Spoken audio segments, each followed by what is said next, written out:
Good evening, all. Myself, Dr. Kiran Varma, working as head of the emergency Yashoda Hospital, Malakpet. So I would like to take this as an opportunity to invite you all for this series of webinars conducted by Yashoda Group of Hospitals in association with MRCEM. So as we know that health is very essential for every human being, not only for human being, for everyone who lives in this world. So if you go by definition of health, it is integral, it is a part of, it is like physical, mental, social, economical well-being. It means that mental health is an integral, essential part of our regular health. So as we know that we are celebrating mental health, Mental Health Day on October 10th. So this week is like World Mental Health Week. So theme for this Mental Health Week, Mental Health Day of 2023 is mental health is universal human right. This is the theme for this year. To elaborate on this particular topic, so I would like, so we have a Dr. Viswa Theja, who is a consultant emergency physician at Yashoda Hospitals, Hitec City branch. So to tell him about in one word, he is like an all-rounder. So why we are calling him all-rounder? Like he is a qualified psychiatrist, qualified emergency physician, then enthusiastic sports player, then so it goes on. So that's why we call him as all-rounder. So with a small introduction, I would like to invite Dr. Viswa Theja to enlighten about this topic for today, World Mental Health Emergencies. Viswa? Sir, good evening, sir. Thank you for your kind words. Good evening, everyone. Myself, I'm Dr. Viswa Theja, Consultant Emergency Medicine at Yashoda Hospitals, Hitec City branch. I welcome you all today for the weekly webinars conducted by our department under leadership of Dr. Srinath, sir. Today's topic, I'm going to present regarding mental health emergencies. Before moving on to the topic, mental health emergencies, as an emergency physician and all the emergency residents, we should know about mental health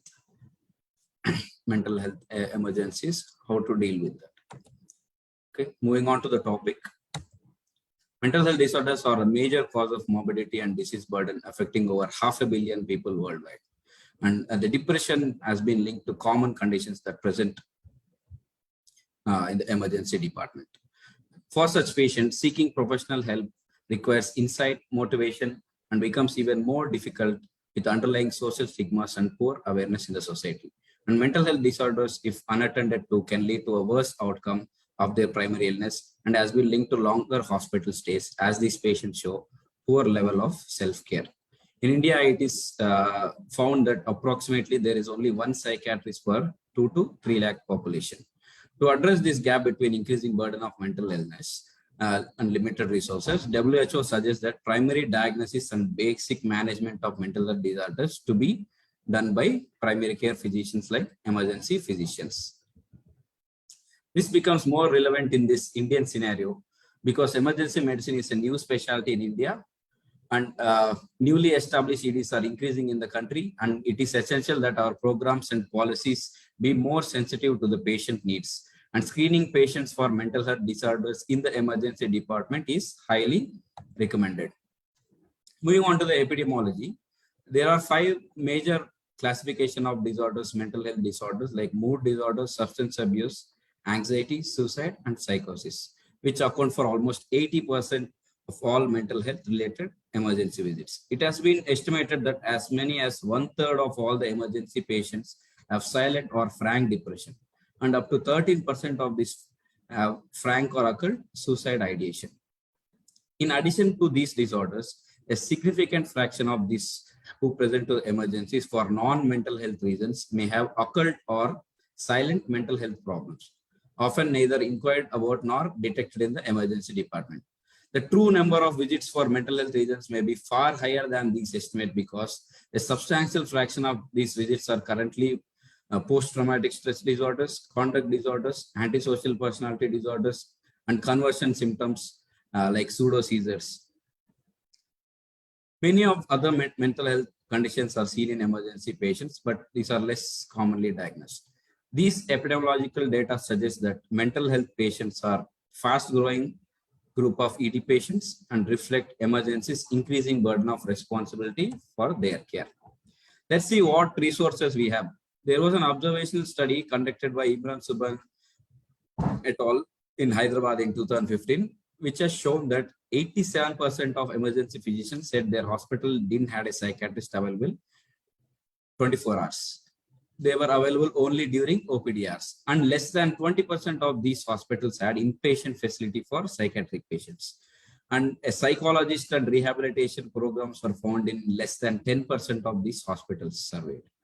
And in this pilot study, 84% of emergency physicians said their department did not have a management policy for mental health disorders, and more than 90% did not receive any training to handle mental health disorders. And there was very poor awareness among the emergency staff to handle these patients. And there is a social stigma among general population, and even the treating team, they had stigma to deal with such patients. These observations suggest that underlying prejudice and stigma associated with mental illness may negatively impact in the overall management of these patients.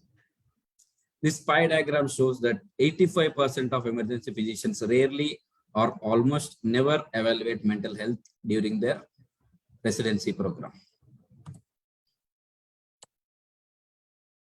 As you can see this bar diagram, the disease burden of suicide is almost as equal to breast cancer.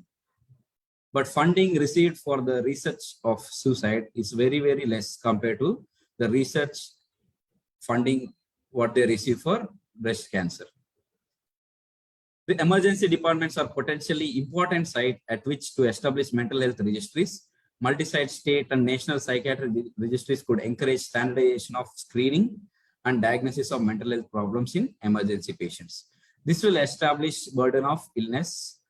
Once we establish burden of illness, we can demand for better funding for these programs. And how to improve ourselves in treating mental health problems in our ED patients. It is done by effective screening, short psychiatric intervention programs which can be done in emergency, and effective disposal of these patients from the emergency. Let's see about screening of these patients. One half of emergency patients may have a substance abuse disorders, and more than 1/3 of them may meet diagnostic criteria for depression, and 10 to 15% may have occult suicide ideation. These are some of the screening tools which can be used by emergency physicians. Case questionnaire, as we all know, for alcohol abuse, alcohol use disorders, identification test audit, alcohol smoking and substance involvement screening test assist, drug abuse screening test DAST, Hamilton anxiety depression scale like HADS, SAD person score, and mini mental status examination. All these scales can be easily applicable on emergency visit patients, which can be done on bedside. Once we do the screening, the goal of the ED screening for mental health problems would be to identify the patients with mental health issues and substance abuse disorders that would require psychiatric treatment or psychosocial support. And there need to be a brief, feasible, acceptable, and cost-effective screening needs to be developed by research, which can be used on emergency visit patients. And what are the interventions that can be done in emergency? Since this patient present in a brief time, we have to capitalize on a teachable moment or a possible window of opportunity to treat them. And effective intervention could minimize subsequent repeat visit to the overcrowded emergencies department. And brief intervention models like SBIRT, screening, brief intervention, and referral to treatment. Non-psychological treatments like supportive therapy, brief intervention, which can be done bedside by a treating physician, will be more useful for these patients. Apart from non-pharmacological intervention, pharmacological interventions can also be tried on this patient. For example, Zaret and colleagues have demonstrated rapid ketamine infusion in as an antidepressant effect. They have used 0.5 mg per kg IV infusion over 40 minutes, which has shown sustained refractory depression patients for over 1 week. Over 1 week, this patient had significant improvement in the depression symptoms. Beyond ketamine, there are a number of candidate psychopharmacological compounds worthy of emergency department study and could occupy an entire research career. And followed by these interventions, disposal of these patients from the emergency is also important. Once the decision has been made to discharge a suicidal patient to outpatient care, the emergency physician must be cognizant of the fact that follow through with outpatient treatment might be problematic in these patients. None of the approaches thus far used, like crisis interventions, post-discharge phone calls, and motivation interviewing, there was no much role was been found. Since there is no much role with these traditional treatment models, involving community level psychiatric help for these patients would be much helpful, and evidence shows that involving community level psychiatric healthcare workers while disposing these patients have shown wonderful results. Then how to improve the workforce environment? EM residencies offer very minimal formal education in the diagnosis and management of mental illness. According to DNB curriculum, we have 2 weeks of compulsory psychiatric training for all the emergency medicine residents, but this is seldom followed by all the curriculum. Emergency medicine curricula would be improved by more formal teaching about psychopharmacology, mood disorders, suicidal behavior, substance abuse, and the safe use of chemical and physical restraints for dangerously agitated patients. Educating staff and residents for attitude change towards the patient, and training the staff regularly on how to deal with psychiatric patients will show good results. And development and evaluate core educational programs for medical students and EM residents is need of the hour. And all the emergency medical trainings which are currently happening in India, like MEM, MRCEM, and DNB and MD emergency medicine, there we have to involve compulsory psychiatry training for all the residents so that they learn all the things about psychopharmacology, mood disorders, suicidal behavior, substance abuse, and safe use of chemical and physical restraints for dangerously agitated patients. Research funding and infrastructure. Mental health research in ED faces several barriers, and mental health research in general is underfunded related to annual burden of deaths, as we have seen previously in one of the figure, where we have seen since there was equal amount of burden for suicidal deaths and breast cancer, the funding for breast cancer was much more than suicide related research. Specifically in emergency research related to burden of cardiopulmonary arrest, trauma, chest pain, and pneumonia, mental health research is receiving very less funding. Increased quality of emergency mental health research training and increased EM research networking with peers and with federal mental health partners, behavioral science researchers, neuroscientists, and psychiatrists is need of the hour. And there needs to be development for more formal emergency medicine and mental health research fellowships, advocate for enhanced research funding, and support locally and nationally. Support from the local and national authorities is needed. And from my side, recommendations would be mental health assessment and screening for all mental illness should be done in ED, along with physical examination for all patients. Along with physical examination, mental status examination for the patients presenting with psychiatric symptoms is must, and all the ER residents and emergency physicians should be trained regarding mental status examination. It is strongly recommended that a departmental mental health policy is established, and training of emergency physicians and ED staff is mandated in managing mental health related issues in busy ED environments. And provision of inpatient facilities and 24/7 on-call psychiatric professional help should be considered by all hospitals. And intersection of emergency medicine and acute mental health provides opportunity for researchers and clinicians to develop effective interventions and education training policies and programs for a vulnerable and challenging population. These are my references for today's presentation. Now the topic is open for discussion. Any doubts from the participants? Any suggestions? Thank you, Vishwa. Any experiences in your own department regarding psychiatry patients? Yeah, thank you, Vishwa. That was nice talk. So you Thank learned you. about screening tools like MMSE Yes. and sad person score, Yes. audit and assist and all. Yes, sir. And one more interesting thing like work enforcement and education. Yes, sir. So As we have seen that there is a compulsory 2-week psychiatry training for emergency medicine residents. I think nowhere in India it has been followed. No emergency resident is getting rotation in a psychiatry posting. It is the need of the hour. Every emergency resident should go through formal psychiatric training at least for 2 weeks so that they learn how to do mental status examination, mini mental status examination, and they know about psychopharmacology. Since due to increased demand in the public and increased prevalence of these disorders, we need formal training for all the emergency physicians, residents, and emergency staff.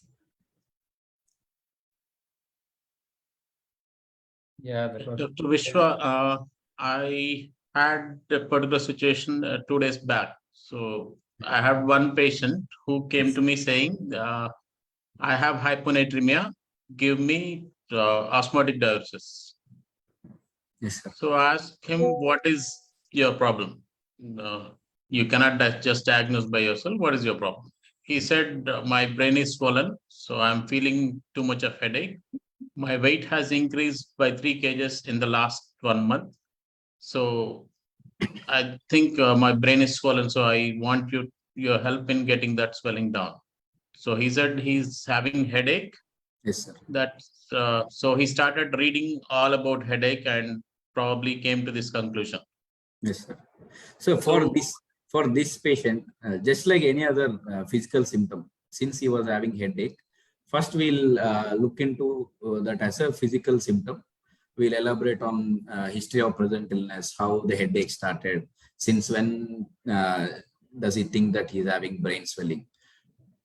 With the formal interviewing, like basic psychiatric interviewing, we need special training in this regard so that they can elaborate more about their ideation, whether that is a delusion or that is a abnormal perception. We'll get to know only if we do a detailed mental status examination for the patient. Just like any other medical case, we have to take the patient, take a detailed evaluation, do a triage. Then we can go through about it. So the same patient came to me after 24 hours asking for a hypertonic saline so should I consider him as an over-educated guy or paranoid fellow, or does he really have some psychiatric issues? So I just wanted, because of headache, I thought of sending him to neurophysician. Yes, sir. So initial evaluation for headache, as an emergency physician, we have to rule out differential diagnosis for headache. Since he is having other thoughts like brain swelling, and he's himself asking for osmotic diuresis, we once we do a formal mental status examination, complete mental status examination, how is the appearance of the patient, how is he interacting with it, how is the psychomotor activity, how is his mood over the past 1 week, how is his affect. Once we completely take full mental status examination, we'll get to know, and on top of that we have to do evaluation for his headache also. Once we rule out complete physical thing, as we move on with mental status examination, we get to know what is the main symptomatology of the patient. As you have referred the patient to a neurologist, that would be a start, but we have to follow with the neurologist. Then what would be the secondary diagnosis? If the neurologist from his side, if he thinks that this is purely psychological, this patient would benefit from a psychiatric consultation also. But before that, we have to we would like to rule out the physical cause. Even the patient presenting with the physical symptom, actual physical symptom, even patient with acute MI can have major depression, comorbid on top of acute myocardial infarction. Screening these patients, if screening these patients for anxiety and depression in the emergency is need of the hour. Vishwa, Yes, sir. I have seen many cases like malingering. So I used to see number of cases when I was there, that part of the city, especially when I was working for eastern part of Hyderabad, no? Long Yes. back. Yes, sir. So still I remember one patient, a 26 years, young female, Yes. with history of SOB, then Yes, sir. headache, giddiness, Yes, sir. unable to walk from last 30 minutes. Yes, sir. So she developed all the above mentioned symptoms after having argument with his boyfriend. Yes, sir. So on arrival to ER, we examined. So Yes, sir. GCS 15/50, no neurological deficits. Then hemodynamically stable, saturation is maintaining. Only thing is she is having tachypnea. So then we thought it's like a we ruled out all the possible things. Then we decided that we might be thinking in terms of hyperventilation syndrome like that. So then how to avoid it? Then anything which we can do if any case comes like that. Sir, the interviewing style of emergency physicians for these kind of patients, we need special training in this regard. Okay, establishing rapport with the patient, that is the main core prerequisite in these kind of patients. Establishing rapport and showing empathy. See, irrespective of their thing, showing empathy towards them. Okay, empathic interviewing style, which will help them to open up more about their symptomatology. See, even this depression and anxiety, they don't just openly come and say that I am having depression, I am having anxiety. They'll present with physical symptoms, somatic symptoms.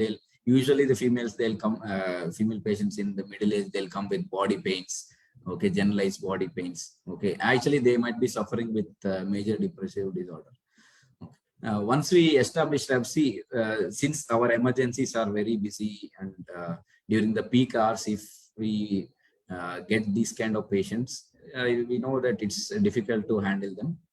But empathic interviewing style, showing empathy to them, detailed history, physical examination, mental status examination will help us to arrive at diagnosis, and also not ignoring these symptoms. And as emergency physicians, we will be stigmatizing these patients. Once we can handle very sick trauma with polytrauma also, but it is very difficult to handle a hyperventilating patient. Yeah, we all face this thing, but there is no other way. We have to show empathy to them, talk to them in a very calm way. Then one more case, Shwa. Yes, sir. So one patient, like I think 40-45 years old female. She presented here with history of weakness of the right upper and lower limb. Yes. Then GCS like borderline GCS. Yeah. So on clinical examination, hemodynamically stable. When we trying to check the GCA, she was not cooperative. She was acting. She was like a borderline GCS, like 9/15, 8/15, something like that. Then when I asked her to move up left upper and lower limb, she was able to move. But the right side upper and lower, she was unable to move. Then we tried in all the ways. Then we involved neurologist. So neurologist also saw the patient. He also said it's like acute CVA. Then we subjected her for the MRI. It turned out to be normal. Then after doing MRI, we came to know that she was like pretending as if she has a CVA. Since such scenarios, how to differentiate clinically? That is it a CVA or malingering, something like that. How to differentiate clinically? That's what, sir. See, the presenting symptoms, what you have told me just now. First thing, we have to rule out CVA, since he had weakness. Once we ruled out all the physical thing, the problem in our setups is none of our hospitals have inpatient facility for psychiatric patients. That is the main drawback. Drawback. True. I agree. That is the main drawback in our current hospitals. See, this patient, usually these kind of patients, they don't come out with their symptomatology in the emergency interviewing. Okay, usually they need a formal psychiatric interview. Then only to get to whatever we have just now told me, it could be a conversion disorder. Okay, they have neurological symptoms mimicking the actual neurological disease, but the actual cause would be a psychiatric. Okay, first, once we rule out a physical condition, the formal referral to a psychiatrist and disposal of these patients is foremost important. Since many of the hospitals, they don't have an inpatient psychiatric facility. Most of the psychiatric illness, they are not covered by insurances. That is a problem. And it is difficult to handle psychiatric patients in the inpatient facility. That's why even the big hospitals also, they don't encourage inpatient psychiatric help. And there needs to be a proper referral system for these patients. Even the big hospital, they should have a proper referral system for all the psychiatric patients which turn into their emergencies, so that they can be disposed properly from our EDs. Usually what we actually do over this past 4-5 years, what I worked in emergency, none of the hospitals where I work, they have inpatient psychiatry facility. Usually once they end up in emergency, we'll treat the acute mental issue, we'll sedate them, we'll give antipsychotics. Once the emergency part is done, we end up referring the patients to a psychiatric setup. This is what usually happens. But every hospital should have a mental health policy on how to deal with emergency patient, how to dispose them. Once you have a clear-cut policy, it will be easy to deal the situations. Okay. So one more question is regarding a suicidal tendencies and suicidal attempts, no? Yes, sir. So we see in emergency department on regular basis, Yes, like sir. a suicidal hanging, Yes, then sir. consumption of multiple tablets, then OPC. Yes, Then yes. so patient will get admitted. Then Yes, when at the time of discharge, so what are the prerequisites to be given? What are the instructions to be given for the patient and the patient attendants as well? See, these patients usually they are not disposed from the emergency. Once the patient is inpatient from emergency, I think as emergency physician, we should involve psychiatrist as early as possible, so that once the patient gets admitted in the ward, so and so, we should inform the on-duty psychiatrist to review the patient once the initial medical condition is stabilized. At least 1 to 2 sessions of psychotherapy should be underwent before discharge of these patients. Since all the suicides, they'll reappear in the hospital with the same suicidal ideation even after 1 to 2 months. That's why before discharging this patient, the hospitals should make sure that they have a formal psychiatric interviewing, and psychotherapy sessions should be undergone in the hospital. As an emergency physician, we should involve the psychiatrist from the emergency itself, so that the intervention starts from the emergency itself. Okay. That will be better, I think. Yes, sir. Should be shared from our emergency departments. Then if we keep the patients aside, then our department residents and our ER patients. So yes. Then when to approach a psychiatrist? So being a doctor now, majorly we ignore. Yes, sir. That we don't have any mental illness. So yes, mental sir. illness doesn't mean that we need to have extreme levels of psychosis. Psychosis and all. Even anxiety. Anxiety, some sort of depression. So when to approach psychiatrist? Basically, there is a huge stigma even among the doctors. See, they don't like to be called as depressed or anxiety. Okay, even the doctors, they are having that stigma among ourselves. There are many self scales which can be done on themselves to see whether they are meeting the criteria for any anxiety or depressive disorder. Once you have those symptoms, okay, as early as possible. See, even as an emergency physicians and faculty, we should be aware of the residents in our department to see underperforming residents and have a chat with them and talk to them what's going on with them, what's going wrong in their life. Okay, this intervention starts from the senior consultants and HODs itself. We should make sure that our residents are treated well, and frequent interactions and frequent formal interactions with the residents would be a start. Once we find that they are suffering from even minor issues also, better to consult a professional help. It should start from the HODs and senior consultants itself. Yeah, true. So we should take care of them properly, and we should take care of ourselves. Yes, yes. So any other inputs, any other sessions for our emergency fraternity people? That's what, sir. Compulsory 2-week training for all the residents in psychiatry department is a must, so that they learn about the mental status examination and they know about psychopharmacology, how to sedate a agitated patient.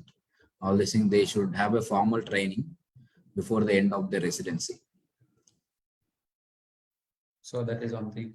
Then one more question I shall ask from my side. Yes, sir. So how to tame a restless patient in ED? How to make him calm when there is a restless patient? So it will be a nightmare. If there is any restless patient in ED, it will be a nightmare for any one of us. Very difficult because we are unable to secure the IV access, then we are unable to give the drugs and all. It will be a nightmare for every one of us. Then do you have any suggestions? The body language and how we approach this patient plays a major role. Okay. If we the threatening posture and all these things, the way we interact with them will trigger such responses from the patient. Usually this very agitated patients, it will be definitely difficult to handle. As we all heard about the incident happened last year, where one of the alcohol dependent patient who was brought into a hospital by a police, this person killed one of the intern in the hospital. In hospital, yes, it happened. Yeah. See, agitated patient approaching singly, it's a huge mistake. We should take help of all the ED staff, restraining both physical and chemical restraints, using benzodiazepines, antipsychotics like haloperidol. If we don't get the IV access, at least IM use would be calming the patient. First, try the interviewing style. If still they are agitated, using physical and chemical restraints, and there should be a policy, hospital policy with recommended guidelines prior, and all the residents should know about the policy before handling agitated patients. I think all the hospitals, they have the policy how to handle agitated patients. Even our Oxford Handbook Emergency also has the specific guidelines how to approach these patients using chemical and physical restraints and calm interviewing style. It's a coordinated approach on how to deal with these patients. Yeah, true. Thank you, Ishwar. Thank you, Naveen sir, any inputs from your end? And even the participants, if you have any doubts or if you want to share your experiences on dealing such patients, we are open for discussion. Regarding that postings in psychiatry, in fact, during UG itself, we do have some maybe 1 week or 2 weeks of rotations in house urgency. Yes, sir. But most of the people don't go there. Yes. So because at that age, it all sounds funny and we are not so serious at that time. Yes, sir.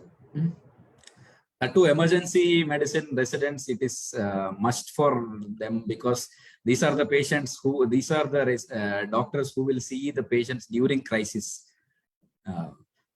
The psychiatry patients who will appear in the outpatient department, they are calm. They don't need the active intervention from the physicians. But in emergency department, these patients during their crisis, you need some basic training to exactly deal with such kind of patients.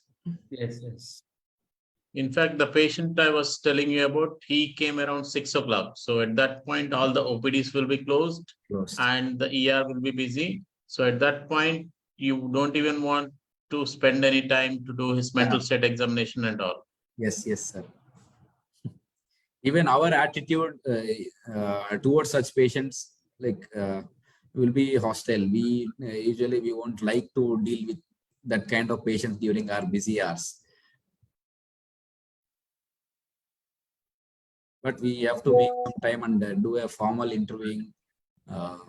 Just like any other physical symptom, we have to deal with such kind of patients so that we can do some help to those patients.